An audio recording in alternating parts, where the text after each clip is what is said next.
नमस्कार दोस्तों, स्वागत है आप सभी का आपके अपने YouTube चैनल ऑनलाइन वैकेंसी में। तो दोस्तों, आज की ये वीडियो आप सभी के लिए बहुत ही इन्फॉर्मेशन फुल होने वाली है, क्योंकि आप सभी को पता है कि सेंट्रल रिजर्व पुलिस फोर्स यानी कि सीआरपीएफ में ट्रेडमैन की 789 पोस्ट पे वैकेंसी निकल चुकी है। इसका नोटिफिकेशन आपका रिलीज हो चुका है और जो एडवर्टीजमेंट नोटिस है वो जारी कर दिया गया है। और सीआरपीएफ में पैरामेडिकल स्टाफ यानी कि ट्रेडमैन की भी पोस्ट है उसमें, और पैरामेडिकल स्टाफ की भी पोस्ट है। तो इसमें हम पूरा डिटेल में जानेंगे कि आपका ओपनिंग डेट क्या है, क्लोजिंग डेट क्या है, फॉर्म आपको कब तक सबमिट करना है, फॉर्म को आपको कैसे भरना है, इसके बारे में पूरी जानकारी आपको देंगे। ए टू जेड एक एक पॉइंट को इसमें मैं मेंशन करने वाला हूं। अगर आपने कोई भी पॉइंट मिस किया तो ये ऑफलाइन फॉर्म भरा जाएगा, सबसे पहले आपको मैं ये बता दूं। और ऑफलाइन फॉर्म भरने में अगर कोई भी मिस्टेक होती है तो आपका फॉर्म तुरंत रिजेक्ट हो जाता है। या फिर आप पोस्टल एड्रेस कैसे लिखेंगे, या फिर डिमांड ड्राफ्ट कितने का बनवाएंगे, डिमांड ड्राफ्ट किसके फेवर में बनवाएंगे, कौन से बैंक से बनवाना है, इंडियन पोस्टल ऑर्डर से आपको कैसे इसको पेमेंट करना है, ये सारी चीज़ें पे हम लोग डिस्कस करने वाले हैं। और साथ ही साथ आपके फिजिकल के बारे में भी डिस्कस करने वाले हैं कि फिजिकल में आपका जो चेस्ट है, आपकी हाइट है, इन सारी चीज़ों पे हम लोग पूरा डिटेल में आपको बताएंगे। और कौन सा सेंटर को चूज़ करना है, कितने पोस्ट पे वैकेंसीज होने वाली है, सारी चीज़ों के बारे में डिस्कस करेंगे फ्रेंड्स। ए टू जेड पूरी जानकारी मिलेगी। अगर आपने कोई भी जानकारी मिस की तो आपका फॉर्म रिजेक्ट हो सकता है, अगर आप लोग इसके लिए आवेदन करना चाहते हैं तो। सो गाइस, वीडियो को लाइक शेयर और चैनल को सब्सक्राइब करके रखिएगा और वीडियो को ज़्यादा से ज़्यादा शेयर कर दीजिएगा। अगर आपको कोई भी प्रॉब्लम हो तो वीडियो के नीचे कमेंट बॉक्स में आप लोग कमेंट जरूर कीजिएगा। और साथ ही साथ हमें इंस्टाग्राम पे फॉलो कर लीजिए, वहाँ पे डायरेक्टली आप लोग डीएम कर सकते हैं, वहाँ पे आपके सारे प्रॉब्लम का सोल्यूशन मिल जाएगा। सो गाइस, चलिए वीडियो को स्टार्ट करते हैं। सबसे पहले यहाँ पे अगर आप बात करें कि फॉर्म का जो ऑनलाइन आवेदन हो रहा है वो 20 जुलाई से स्टार्ट हो चुका है और 31 अगस्त इसका लास्ट डेट है। आपके अगर एग्जामिनेशन के बारे में बात करें तो रिटन टेस्ट आपका 20 दिसंबर को स्टार्ट हो जाएगा। 20 दिसंबर से आपके एग्जामिनेशन स्टार्ट हो जाएंगे।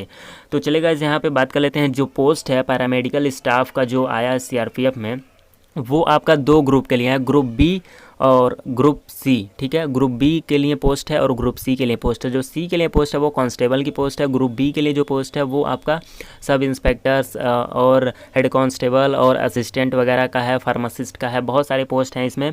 आपको अगर पूरा नोटिफिकेशन पढ़ना है तो नोटिफिकेशन आपको मेरे टेलीग्राम चैनल पर मिल जाएगा। टेलीग्राम चैनल का लिंक आपको डिस्क्रिप्शन बॉक्स में मिल जाएगा, वहाँ पर जाइए और टेलीग्राम पर हमें फॉलो कीजिए, वहाँ पर आपको यह नोटिफिकेशन मिल जाएगा। पूरा नोटिफिकेशन डाउनलोड करके आप लोग पढ़ सकते हैं। गाइस, वीडियो में आगे बढ़ने से पहले आपको बता दें कि वीडियो लंबी हो सकती है, क्योंकि फॉर्म को मैं पूरा डिटेल में भरूंगा और आपको पोस्टल एड्रेस कैसे सेंड करना, क्या चीज़ें हैं, सारी जानकारी इसमें देने वाला हूं। सो गाइस, चलिए वीडियो को स्टार्ट करते हैं। तो फ्रेंड्स, आपका जो फॉर्म है, ऑफलाइन फॉर्म है, ये आपको प्रिंट आउट निकलवाना पड़ेगा। अभी मैं बताऊंगा कि कौन कौन सा पेज आपको निकलवाना है और आपको फॉर्म कैसे भरना है। जैसा कि आप देख सकते हैं, इस प्रकार का आपके पास कुछ फॉर्म होगा।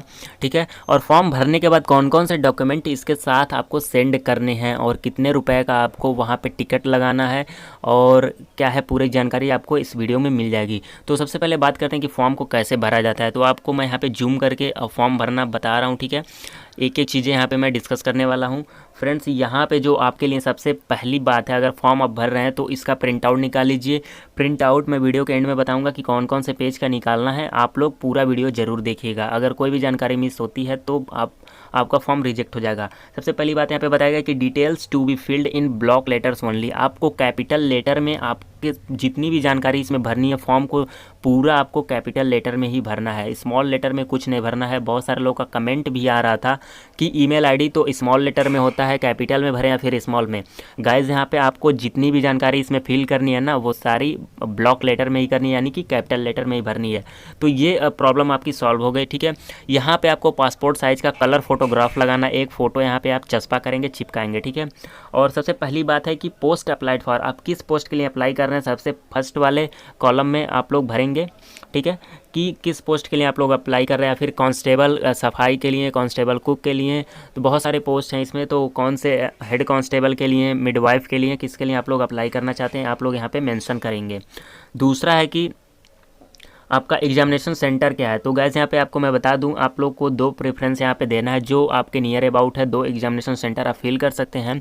आपके एग्जामिनेशन सेंटर 9 बनाए गए हैं, 9 एग्जामिनेशन सेंटर आपके बनाए गए हैं, जैसे कि आपका अभी मैं यहाँ पे आपको दिखा दे रहा हूँ। तो फ्रेंड्स, यहाँ पे जैसे कि आप देख सकते हैं, एग्जामिनेशन सेंटर जो है वो 9 एग्जामिनेशन सेंटर बनाया गया, यानी कि 9 सिटी में बनाए गए हैं। पहला न्यू दिल्ली, हैदराबाद, गुवाहाटी, जम्मू, प्रयागराज, अजमेर, नागपुर, मुजफ्फरपुर और पल्लीपुरम। तो 9 सिटीज़ में से आपके नियर अबाउट जो भी हैं 2 प्रेफरेंस आप यहाँ पे चूज करके डाल लीजिए। गाइज ये नोटिफिकेशन आपके लिए बहुत ही इंपॉर्टेंट है, आप लोग खुद से एक बार पूरा नोटिफिकेशन पढ़िएगा, सारी जानकारी इसमें दी गई है। इस नोटिफिकेशन को अगर आपको पाना है तो आप लोग मेरे टेलीग्राम पे जाइए, लिंक आपको डिस्क्रिप्शन बॉक्स में मिल जाएगा टेलीग्राम चैनल का, वहाँ पे जाइए, वहाँ पे टेलीग्राम चैनल से जुड़ जाइए और नोटिफिकेशन को डाउनलोड करके अच्छे से पढ़ लीजिए। इसमें देखिए फ्रेंड्स, यहाँ पे जो फीस पेमेंट के बारे में बताया गया, अगर आप ग्रुप बी के लिए अप्लाई करना चाहते हैं तो 200 रुपये देने पड़ेंगे, या आप जैसे कि 200 रुपये ग्रुप बी के लिए उस कैंडिडेट के लगेंगे जो यूआर कैंडिडेट हो, ईडब्ल्यूएस कैंडिडेट हो और ओबीसी कैंडिडेट हो। एससी एसटी के लिए यहाँ पे कोई फीस नहीं लगेगी ग्रुप बी के लिए। और यहाँ पे ग्रुप सी की अगर बात करें तो इसमें 100 रुपये आपको देने पड़ेंगे। और यहाँ पर जो है फ्रेंड्स, जो एससी और एसटी कैंडिडेट हैं उनको कोई भी फीस नहीं देना पड़ेगा, ठीक है। ये सारी चीज़ें यहाँ पे बताई गई हैं। और आप लोग यहाँ से इंडियन पोस्टल ऑर्डर या फिर बैंक ड्राफ्ट बनवा सकते हैं, जो भी। अगर आप ग्रुप बी के लिए अप्लाई कर रहे हैं तो 200 रुपये का आपको आईपीओ बनवाना है, बैंक ड्राफ्ट बनाना है। अगर आप ग्रुप सी के लिए कर रहे हैं तो 100 रुपये का बनवाना है। और फ्रेंड्स यहाँ पे मैंने एग्जामिनेशन सेंटर के बारे में बता दिया कि 9 सिटीज़ में बनाया गया है। अब आपको थर्ड पॉइंट पे आता है कि नेम ऑफ एप्लीकेंट, अपना नाम पूरा कैपिटल लेटर में लिखेंगे सही से। आपको सबसे पहली बात यह है कि इसमें कोई भी गलती नहीं होनी चाहिए। अगर आप लोग इसका फॉर्म का प्रिंट आउट निकलवाते हैं तो 2 सेट में निकलवाइएगा, क्योंकि अगर कहीं भी गलती होती है तो आपको तुरंत दूसरा वाला सेट जो है उसमें आपको फॉर्म को भरना है, इसको आपको फेंक देना है, ठीक है। फोर्थ पॉइंट पे है कि फादर्स नेम, अपने पिताजी का नाम, और पिताजी का नाम और माताजी का नाम लिखते टाइम आप लोग श्रीमती या फिर श्री, इन सारी चीज़ों का मिस्टर या मिसेज मत यूज कीजिएगा, ठीक है। अपनी माता का नाम यहाँ पे 5th पॉइंट में है। अपना डेट ऑफ बर्थ यहाँ पे डालेंगे आप लोग, ठीक है। और जेंडर मेल है कि फीमेल, अगर मेल है तो मेल या फिर फीमेल है तो फीमेल कर देंगे। और यहाँ पे 8वें पॉइंट में अपना मोबाइल नंबर मेंशन करेंगे। 9वें पॉइंट में ईमेल आईडी है। 10वें पॉइंट में आपका कैटेगरी है, यूआर कैटेगरी से यानी कि जनरल कैटेगरी में आते हैं, SC ST OBC EWS category में आते हैं, तो यहाँ पे आप लोग मेंशन करेंगे। आपका रिलीजन क्या है, हिंदू है, सिख हैं, मुस्लिम है, कौन से धर्म से आप लोग हैं, ये आप पे मेंशन करेंगे। वेदर गवर्नमेंट एम्प्लॉय, अगर आप लोग गवर्नमेंट एम्प्लॉय हैं तो एस करेंगे या फिर नो कर देंगे। अगर आप गवर्नमेंट एम्प्लॉय हैं तो आप कौन से एम्प्लॉयर हैं अपना नाम लिखेंगे, अगर यस करते हैं यहाँ पे तो अपना नाम लिखेंगे। और 14वें पॉइंट पे है कि मैरिटल स्टेटस आपका क्या होना चाहिए, आप मैरिड हैं, शादीशुदा हैं या फिर अनमैरिड हैं। तो आप अगर मैरिड हैं तो मैरिड लिखेंगे, अनमैरिड हैं तो अनमैरिड लिखेंगे। 15वें पॉइंट पे है कि नेशनलिटी आपकी क्या है, इंडियन है या फिर अदर्स है, इंडियन है तो इंडियन या फिर अदर्स हैं तो अदर्स लिखेंगे। और अदर्स में यहाँ पे ब्रैकेट में जहाँ से भी हो वो आप लोग यहाँ पे मेंशन करेंगे। स्टेट आपका क्या है या फिर यूनियन टेरिटरी क्या है, अगर उत्तर प्रदेश से बिलोंग करते हैं यूपी लिखेंगे, बिहार से बिलोंग करते हैं तो बिहार लिखेंगे, ठीक है। और 17वें पॉइंट में है कि name of the particular area, reason for claiming extended time.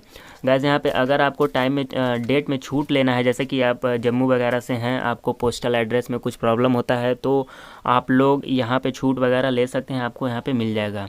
और आगे जो 18 पॉइंट में है, 18 पॉइंट में आपका हाइट के बारे में बताया गया, और हाइट यहाँ पे आपको सेंटीमीटर में ही देना है। तो हाइट की अगर बात करें तो यहाँ पे मेल कैंडिडेट के लिए 170 सेंटीमीटर हाइट मांगी गई है और फीमेल के लिए 157 सेंटीमीटर हाइट मांगी गई है। तो मिनिमम आपका 170 और फीमेल के लिए 157 होना चाहिए। 19 नंबर पॉइंट में बात करें, चेस्ट की बात की गई है, तो चेस्ट यहाँ पे फीमेल के लिए नहीं है, केवल मेल के लिए चेस्ट की बात की गई है। अगर आपको एक्सपेंडेड करना है फुलाव के साथ, आपका 85 होना चाहिए, 5 सेंटीमीटर का फुलाव होना चाहिए, और बिना फुलाव का आपका यहाँ पे 80 सेंटीमीटर होना चाहिए। गाइस जो भी जानकारी मैं इसमें बता रहा हूँ आपको पूरे अच्छे से यहाँ पे सुनना है और कोई भी गलती नहीं करनी है फॉर्म को भरते समय। पॉइंट नंबर 20 में है कि वेदर सीकिंग हाइट रिलैक्सेशन, अगर आपको हाइट में रिलैक्सेशन चाहिए तो एस कर दीजिए, फिर नहीं चाहिए तो नो कर दीजिए। 21 पॉइंट है कि whether seeking age relaxation, age relaxation चाहिए तो आप लोग यहाँ पे ले सकते हैं, आपको मिल जाएगा, या फिर नहीं लेना चाहते हैं तो कोई बात नहीं है।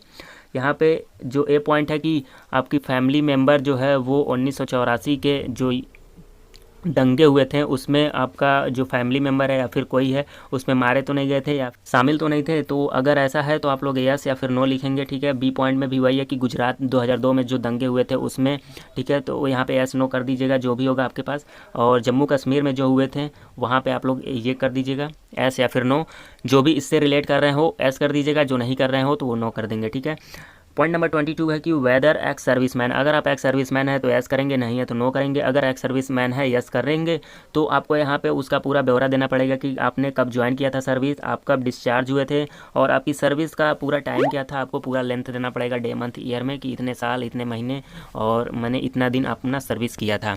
गाइज यहाँ पे आप देख सकते हैं कि जो पहला पेज है ये फॉर्म का वो पेज नंबर 27 है, तो आपको ये पेज निकलवाना है। पेज नंबर 27 आपको प्रिंट आउट करा लेना है। अब यहाँ पे पेज नंबर 28 पे आते हैं। 28 में आपका एजुकेशन क्वालिफिकेशन के बारे में पूछा गया है और पॉइंट नंबर 23 में तो एजुकेशन क्वालिफिकेशन में आपको एजुकेशन स्टैंडर्ड, अगर आप कांस्टेबल के लिए कर रहे हैं तो आपको केवल 10वीं पास का यहाँ पे पूरा ब्यौरा भरना होगा। और अगर आपके पास जो भी क्वालिफिकेशन आप यहाँ पे दे सकते हैं 12th पास, ग्रेजुएशन, पोस्ट ग्रेजुएशन, तो यहाँ पे कोई इशू नहीं है, ठीक है। तो यहाँ पे ईयर ऑफ पासिंग, आप कौन से साल में 10वीं पास हुए वो डालेंगे। नेम ऑफ स्कूल या कॉलेज, अपने स्कूल का नाम यहाँ पे डालेंगे, ठीक है, कॉलेज का नाम डालेंगे। और नेम ऑफ बोर्ड है, यूनिवर्सिटी कौन से बोर्ड से, यूपी बोर्ड से, बिहार बोर्ड से, यहाँ पे आप लोग मेंशन कर देंगे। और सीरियल नंबर ऑफ सर्टिफिकेट, आपकी जो हाई स्कूल का सर्टिफिकेट है उस पर एक सीरियल नंबर होगा या फिर सनद पे होता है, तो आप यहाँ पे सिंपली मेंशन कर देंगे। और उसी प्रकार 12th, ग्रेजुएशन, पोस्ट ग्रेजुएशन का भी आप लोग सिंपली फिल कर देंगे जो भी चीज़ें वहाँ पे मांगी गई हैं। गाइस यहाँ पे पॉइंट नंबर 24 में ये है कि टेक्निकल क्वालिफिकेशन एंड एक्सपीरियंस, अगर आपको अपने कोई भी टेक्निकल क्वालिफिकेशन आपके पास है तो यहाँ पे आप लोग मेंशन करेंगे। और उस टेक्निकल क्वालिफिकेशन का जो ईयर है, किस साल आप लोगों ने पास किया है, वो टेक्निकल क्वालिफिकेशन लिया है या फिर सर्टिफिकेट लिया है और कौन सी जगह से लिया है, और बोर्ड वगैरह, सीरियल नंबर उसका जो भी होगा आप लोग यहाँ पे मेंशन कर देंगे। अगर जिस भी फील्ड में मांगा गया, जिस भी पोस्ट के लिए मांगा गया उसी पोस्ट के लिए आपको यहाँ पे मेंशन करना है। अगर जिस पोस्ट में नहीं मांगा गया उसमें आपको नहीं करना है। जैसे कि आपको एक्सपीरियंस की अगर बात करें तो यहाँ पे कांस्टेबल कुक के लिए एक्सपीरियंस मांगा गया है, एक्सपीरियंस मांगा गया है, तो यहाँ पे आप लोग एक्सपीरियंस अपना दे सकते हैं। और गाइज अगर आपको टेक्निकल क्वालिफिकेशन, अगर आप लोगों ने डिप्लोमा वगैरह किया है और जिस भी पोस्ट के लिए मांगा गया है तो आप लोग यहाँ पे डाल सकते हैं। अगर नहीं मांगा गया तो आपको इसको ऐसे छोड़ देना है, ठीक है, डैश डैश करके छोड़ देना है। 25 नंबर पॉइंट पे आते हैं। गाइज यहाँ पे 24 पॉइंट पे जो था टेक्निकल क्वालिफिकेशन एंड एक्सपीरियंस, इसमें बहुत सारे लोगों को डाउट था। आई थिंक कि मैंने सारे डाउट आपके क्लियर कर दिए हैं।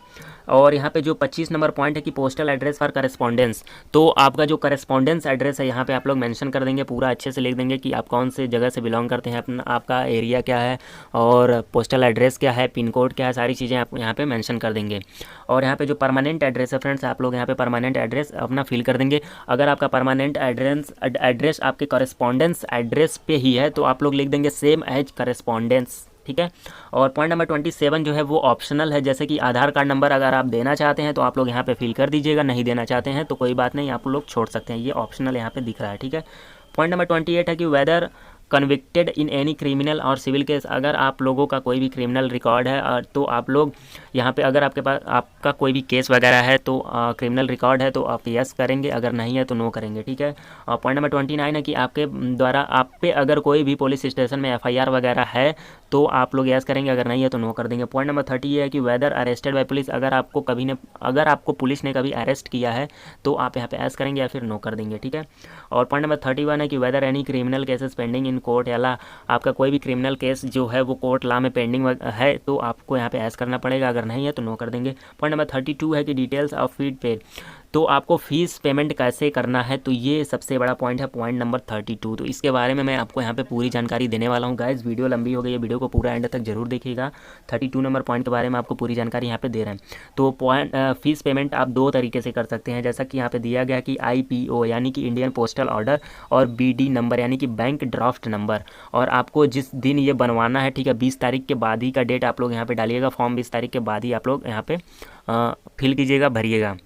और आपको अमाउंट यहाँ पे लिखना है कि 200 का आपने कराया, फिर 100 रुपये का कराया है, जो भी आपका अमाउंट लग रहा है ग्रुप बी के लिए, UR, अनरिजर्व, OBC कैटेगरी के लिए, वो सारी चीज़ें मैंने आपको वीडियो के पहले ही बता दी है कि किसको कितने फ़ीस देने पड़ेंगे, किस पोस्ट के लिए कितने फ़ीस यहाँ पे लगाए गए हैं, और आपको वो डेट यहाँ पे भरनी है। मेन चीज़ ये है कि IPO और BD नंबर आपको कैसे लेना है। सो गाइज़ आपको मैं बता दूँ कि अगर आपको IPO करना है यानी कि इंडियन पोस्टल ऑर्डर करना है तो सबसे पहले आपको पोस्ट ऑफिस पे जाना होगा। पोस्ट ऑफिस पे जाने के बाद मान लीजिए अगर आपको 100 रुपये का यहाँ पे फीस पेमेंट करना है, ठीक है, तो पोस्ट ऑफिस पे जाएंगे, वहाँ पे उनसे बोलेंगे कि मुझे IPO कराना है, 100 रुपये का इंडियन पोस्टल ऑर्डर दीजिए, 100 रुपये का। कभी कभी ऐसे होता है कि 100 रुपये का पोस्टल ऑर्डर आपको एक ही बार में मिल जाता है या फिर 10-10 रुपये का मिलता है, जितने भी रुपये का वहाँ पे अवेलेबल होगा आपको 100 रुपये तक का पूरा ले लेना है, ठीक है। लेने के बाद आपको क्या करना है वो मैं आपको यहाँ पे सो गाइज ये वाला पॉइंट जो है नोटिफिकेशन में बहुत ही इंपॉर्टेंट है, आप देख सकते हैं जो एग्जामिनेशन फ़ीस का है, ठीक है। तो यहाँ से मैं आपके सारे डाउट क्लियर करने वाला हूँ, ठीक है। जैसे कि आपको अगर आप इंडियन पोस्टल ऑर्डर से आप लोग पेमेंट करना चाहते हैं तो आपको पोस्ट ऑफिस पे जाना होगा, और पोस्ट ऑफिस पे जाने के बाद आपको 100 रुपये का पोस्टल ऑर्डर लेना है, ठीक है। आपको एक कार्ड टाइप का मिलेगा, उसमें आपको कुछ जानकारी फिल करनी है, जैसे कि आपको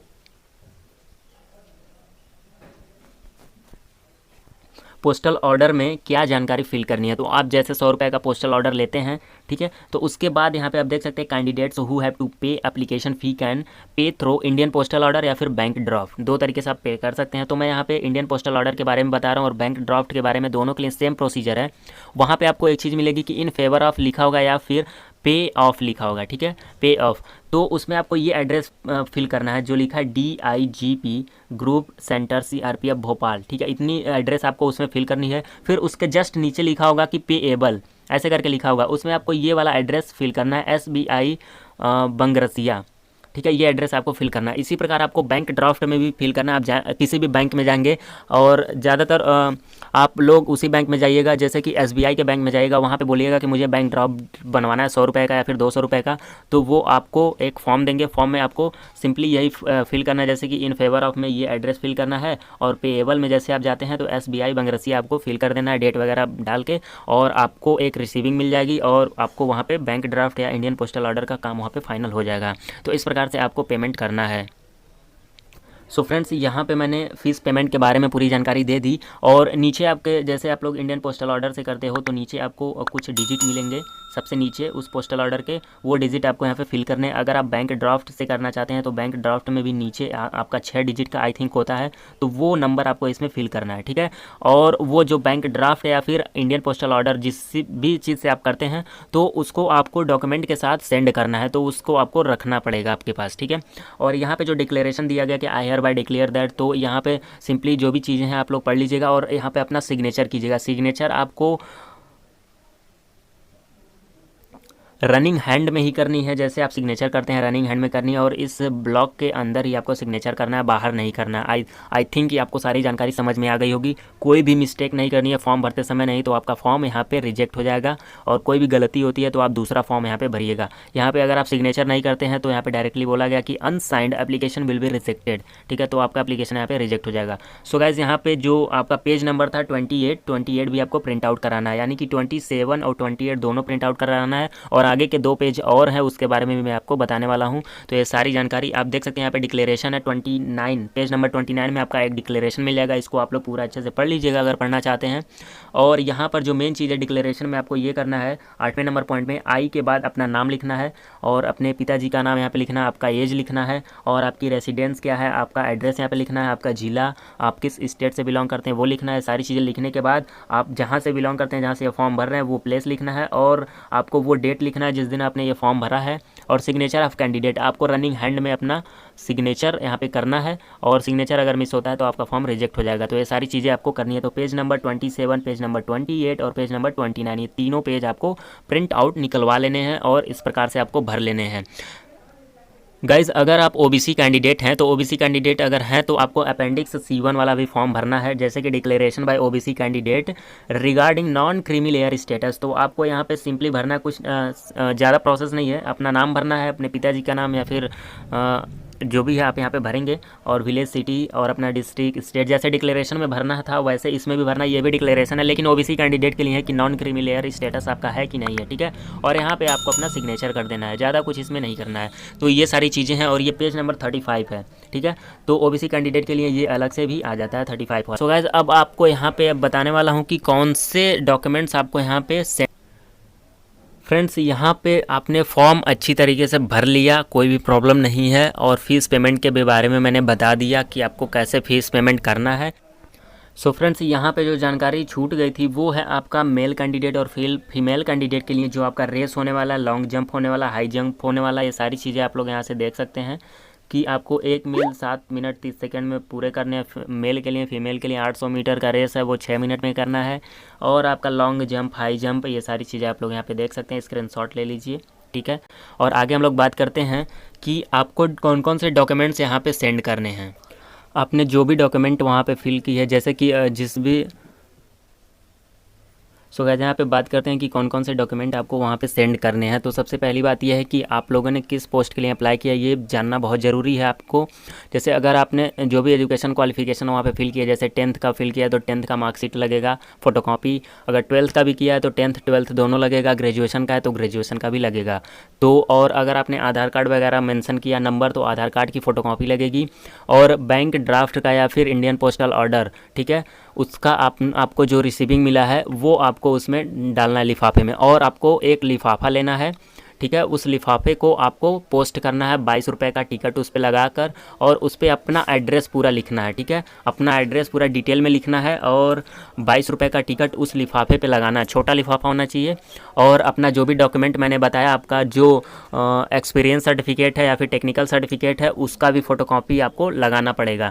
इन सारी डॉक्यूमेंट्स का फ़ोटोकॉपी लगा कर, और आपको वो लिफाफा भी लेना है, और साथ में 2 फ़ोटो, पासपोर्ट साइज़ का 2 फ़ोटो भी आपको उसमें रखना है, और एक बड़ा लिफाफा लेना है, ठीक है। एक बड़े लिफाफे में उन सारे डॉक्यूमेंट्स को रख लेना है, ठीक, एक साथ करके रख लेना है। और बड़े लिफाफे के ऊपर कौन से एड्रेस आपको लिखने हैं ये आप लोग यहाँ पे देख लीजिए।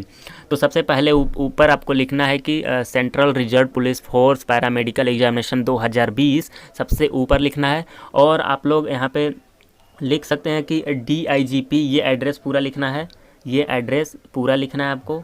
ताल्लुक हो, डिस्ट्रिक्ट है, MP, ये सारी चीज़ें आपको लिख देनी है। लिखने के बाद आपको अपना एड्रेस लिखने के बाद, सारी चीज़ें लिखने के बाद आप लोग उसको अच्छे से चिपका के और स्पीड पोस्ट कीजिएगा, ठीक है। स्पीड पोस्ट करेंगे तो जल्द से जल्द पहुंच जाएगा वो। अगर आप लोग नॉर्मल पोस्ट करते हो तो कोई गारंटी नहीं है कि फॉर्म आपका पहुंचेगा या फिर नहीं पहुंचेगा।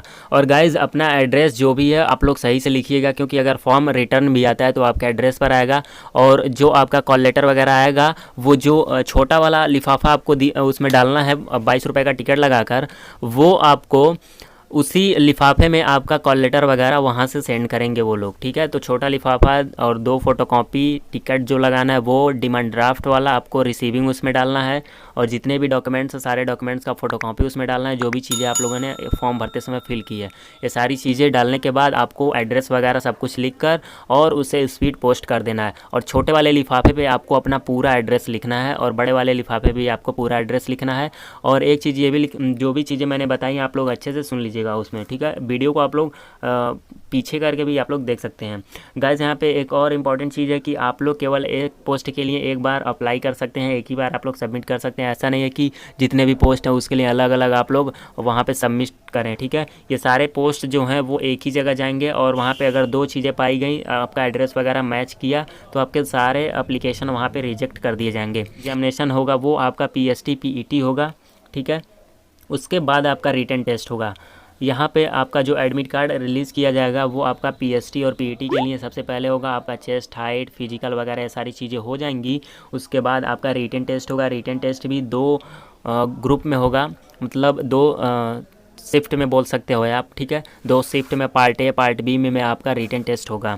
सो गाइस उम्मीद करते हैं कि वीडियो आपको अच्छी लगी होगी। वीडियो अच्छी लगी हो तो वीडियो को लाइक, शेयर और चैनल को सब्सक्राइब करके नोटिफिकेशन बेल को प्रेस करके रखिएगा इसी प्रकार की अपडेट पाने के लिए। और जो भी प्रॉब्लम होगी तो मैं इस पर एक वीडियो और लेकर आऊँगा, आपके सारे डाउट उसमें क्लियर करने की कोशिश करूँगा। जो सबसे पहला आपका एग्जाम नोटिफिकेशन आपको टेलीग्राम ग्रुप से मिल जाएगा, और इंस्टाग्राम पर फॉलो कर लीजिए, वहाँ पर डायरेक्टली DM कीजिए, सारे प्रॉब्लम का सलूशन आपको मिल जाएगा। और फेसबुक ग्रुप को अगर आप ज्वाइन करना चाहते हैं तो उसका लिंक भी आपको डिस्क्रिप्शन बॉक्स में मिल जाएगा। तो चलिए गाइस मिलते हैं नई वीडियो में नए अपडेट के साथ, तब तक के लिए जय हिंद, वंदे मातरम।